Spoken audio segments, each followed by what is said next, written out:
A bad craftsman quarrel with his tools. A great craftsman, well, I'll just keep it simple.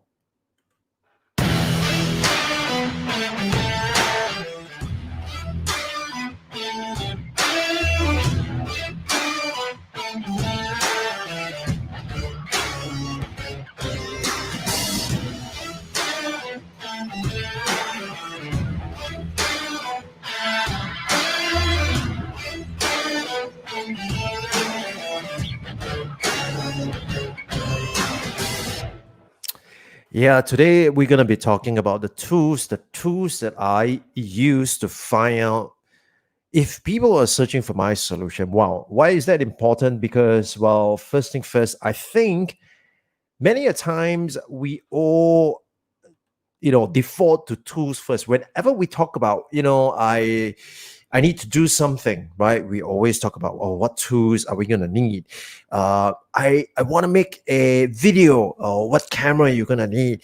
I want to make a podcast. What microphone should I get? Oh, I want to do live stream. What switcher, software should I get? Oh, I want to, and on and on and on. And the truth of the matter is that the tools really doesn't matter at first, because what's more important is to be able to understand the mindset as well as the strategy, right? The mindset and the strategy is so important, because you need to have the right mindset. You need to have the right assumption about why you're doing this.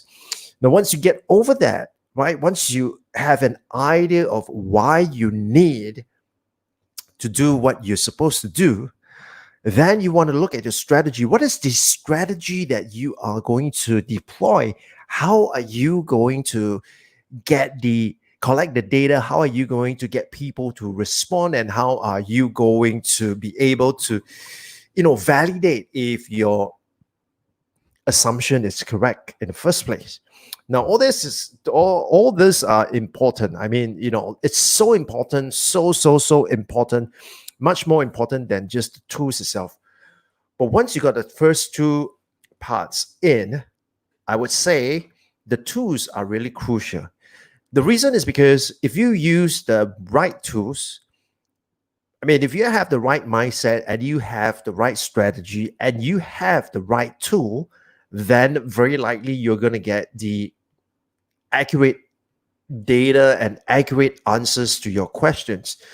However, if you have the wrong strategy, the wrong mindset, and the right tool, you ain't going to get the right answers. Now, what if you have the wrong mindset, wrong strategy, and wrong tools? Well, of course, you're not going to get anything. But if you have the right mindset, the right strategy, as well as the right tool, then something is going to happen, right? Something is going to happen.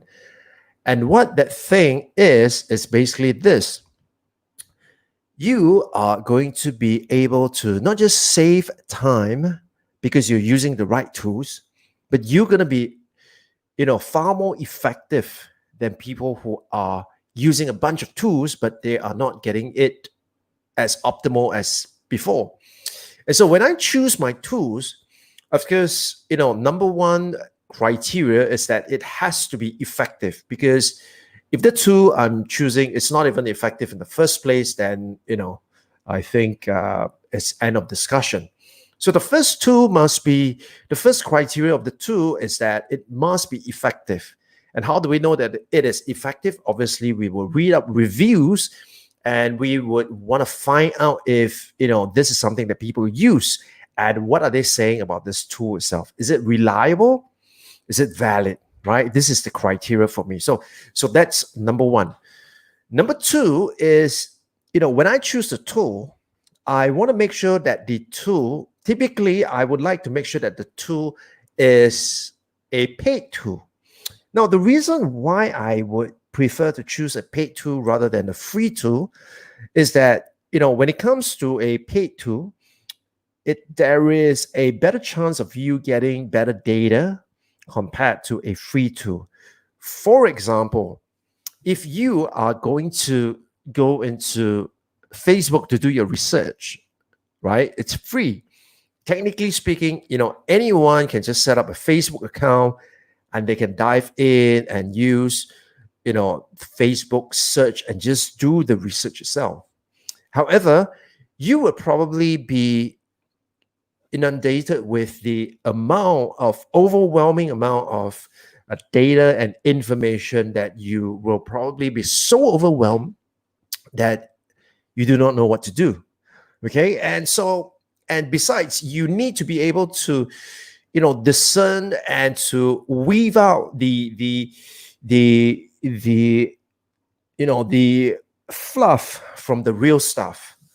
And that's going to take a hell of a lot of time, right? So, unless you have a lot of time to spare, then, otherwise, I wouldn't recommend that you use a tool like that. No.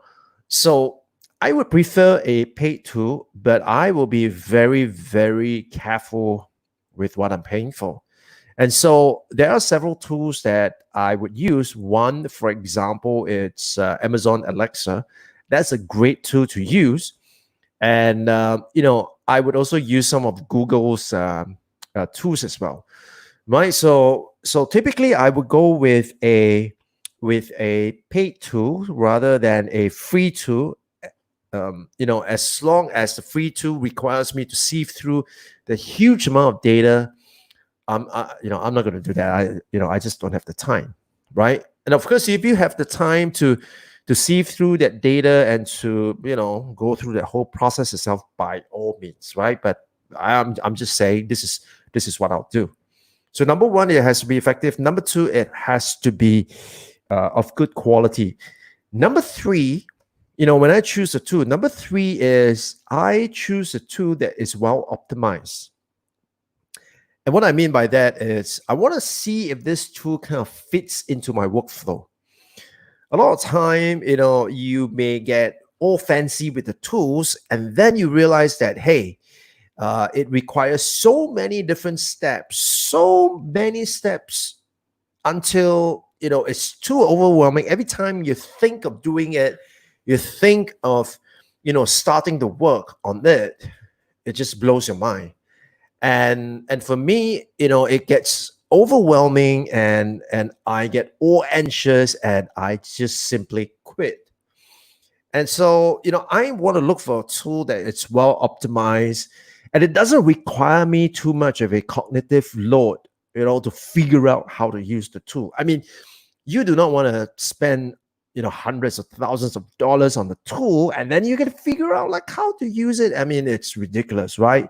So, you want to keep the tool to a certain level that is so streamlined, that is so it weave into your entire process itself, that it's so seamless, and that's where it's golden, right? So I want to find tools that kind of it's in the flow and it's optimized and streamlined with my workflow itself. That's number three. Number four, if I have it my way, number four is I would want to use a tool that only the pro use, right? I would want to use a tool that only the pros use. Now, here's the thing, because, when you're doing business,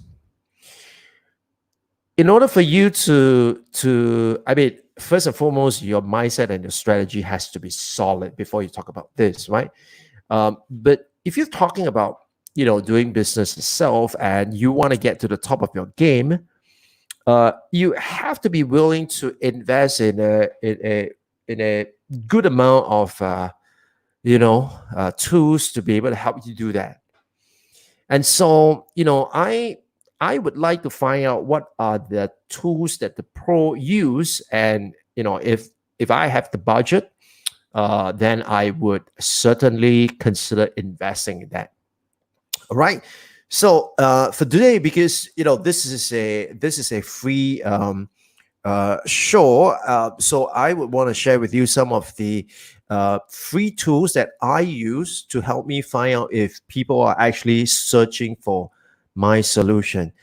Of course, when you join me in the webinar, you will, I will share with you some of the paid tools that I use, and to give you a behind the scene that glimpse over, what are some of the tools that I use on a, every time I embark on a new project. So, so the first tool that I want to share with you is this tool called Google Trends, right? And the reason why I use Google Trend is simply because I think, I want to find out if this thing that I am looking at, right? If people who are searching for this solution, is it a fad or is it a trend?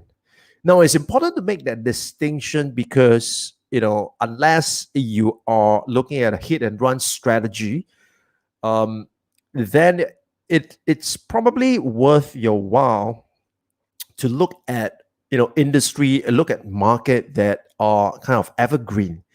Um, Evergreen doesn't mean that it remains the same. It will evolve and it should evolve, but evergreen in the sense that the demand will be there, year after year after year. So some examples in that would be, for example, educational enrichment, for instance, right? Because year after year after year, there will always be students sitting for national exams, and they will always be looking for help and assistance and coaching to help them do better. And every year you get new batches of students, and so there is that never-ending, stream of people who are willing to pay for your services, right? So that's one area. The other area is health and wellness, right? That's why when it comes to health and wellness on the internet, it's one of the most, what, how should I say, one of the most competitive industry to look at. And the reason why is because, it's evergreen, and there will always be people who are looking to lose weight. There will always be people who are looking to, have more strands of hair on their head. There's always people who might be going through menopause. There will always be people who are, you get the point, right? So that is definitely, another industry that will always be required. That will always be there. Another one I would say is in the area of, finance, right? Because health and wellness and wealth, these are the things that will always be there. Finance people will always be there. Will always be people who are, in debt and want to get out of debt. That there will always people who want to invest their money. And in good times and in not so good times, there will always be someone who is looking for that. So the point you want to make here is that, when you look at a particular market itself, or a particular industry, or particular aspect that you spot, you want to make sure that whether is that a trend or is that a fad. So a fad would be like, fidget spinner, right? Fidget spinner. So good luck to all those people who have got, tons and tons of fidget spinners in their home, because they thought that they are going to be able to, take advantage of this wave itself. And sometimes the wave is so short that before you can even procure the necessary stock to do your sale, the fad is over. So, I want to be able to look at a market that is stable. And the other reason why I would like to look at a market that is stable is because the more stable the market is, the better it is in terms of sophisticatedness, right? I believe that, as time goes by, the market becomes more and more sophisticated in the area of finance, in the area of health and wellness, right? I mean, it's just getting more and more complex. And with every level of complexity, there is always an opportunity that some need is not met. And so that gives me a great opportunity to look at competitor analysis and all that good stuff. So Google Trend is one that I would use. Now, the other one that I would use is, I'm a great fan of Google AdWords because going into keyword planner, it just gives me the ability to pull out, not just at the theme level, when it comes to keyword, not just at the theme level, but even at the long tail level. So I kind of like it because it also gives me a range of related keywords. So, for example, if I type in something like building an audience from scratch, it might give me additional keywords like building community from scratch, which in prima facie it kind of sounds the same, but in effect they are actually two different categories altogether, right? So Google AdWord Keyword Planner is the one that I would go to all the time for the very simple fact that anyone with a Google account would have access to that. So it's always easy to teach people how to use that. And in addition to that, is that I always love to be able to take it from the horse's mouth itself, right? So that is tool number two. Tool number three. It's especially if it's a consumer market that I'm looking at, then definitely I would use Facebook Audience Insight. Now, Facebook Audience Insight is a great tool that many people do not know, or many people do not know enough of. And what Audience Insight gives you is that whenever you go on Facebook, you might randomly go and like and do certain things. You might like a page, or you might follow a page, that kind of stuff. And what Facebook does is that it kind of aggregates that information, and at the aggregated level, in Audience Insight, when you attend a webinar, I will show you all this cool stuff, right? But the thing is, when you use Facebook Audience Insight, you can even go in there and say that I want to look at people. I want to look at male between the age of 30 and 35. I want to see, what kind of beer do they drink, and what kind of a club do they go to, for example, right? You may be wondering, wow, why is that important? Well, it is in a way, because if you want to create content, the nuances, the examples, and the context of the content that you want to use and you want to create, these examples comes in really, really handy. So number three is Facebook Audience Insight. Number four, the one that I like to use, it's Quora. Now, Quora gives me a list of questions that people ask. Of course, sometimes the questions are ridiculous, but you can actually see through the list of questions. And what I typically do is, whenever I'm doing some kind of market research, I would go into there and I would look at the questions that people are asking. And what I would do is I would look at the top 10 questions that people are asking, right? And with this 10 question, that's where I start, either making my content, or in the ad copy itself. Those are some of the things that I would be using it as an input, as resource for me. And the reason why I do that is because it's kind of hard to stare out the window and to get an inspiration, hoping to get an inspiration. I think it's a lot easier to do your research and to know the exact type of questions that people are asking, rather than to guess or to assume or to imagine. Okay, right. So that is another great tool. The last two tools, depends on the niche that you are looking at. But for me, what I like to look at will be Amazon Kindle.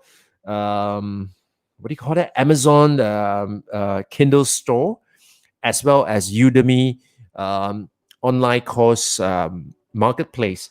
Now, the reason why I do that is because these two places, usually, I mean, if the area that you're looking at, you have books and online courses in those areas itself, you are in a good spot, which means that there is demand for it, which means there are actually people providing solutions and offering in that aspect itself, so you know that the market is there.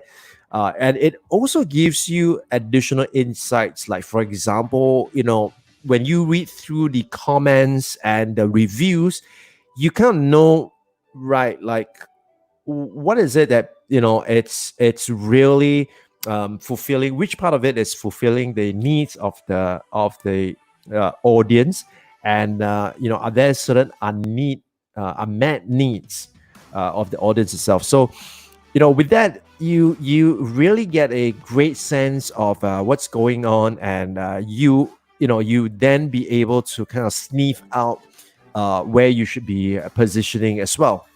All right, so those are the tools that I use. I'm just surprised that I got so much to say. Anyways, it's a Wednesday, and so tomorrow we're going to be talking about workflow. So if you are, if you want to know how the workflow is like, make sure you check out tomorrow's episode. Well, I'm going to try and keep to a slightly more regular schedule, which means I'm going to broadcast at 10 p.m. here in Singapore. And hopefully, if you find it has been useful, please give me a thumbs up. And if you're on YouTube, considering subscribing, because I got more good stuff coming your way. Okay, got questions? Leave it in the comments. Got something to say to me? Send me an email. Right? Want to attend a catalytic course? Make sure you check out the URL. Okay, with that, I see you again on the next one. And this is Melvin on the Melvin Life Show. Bye bye.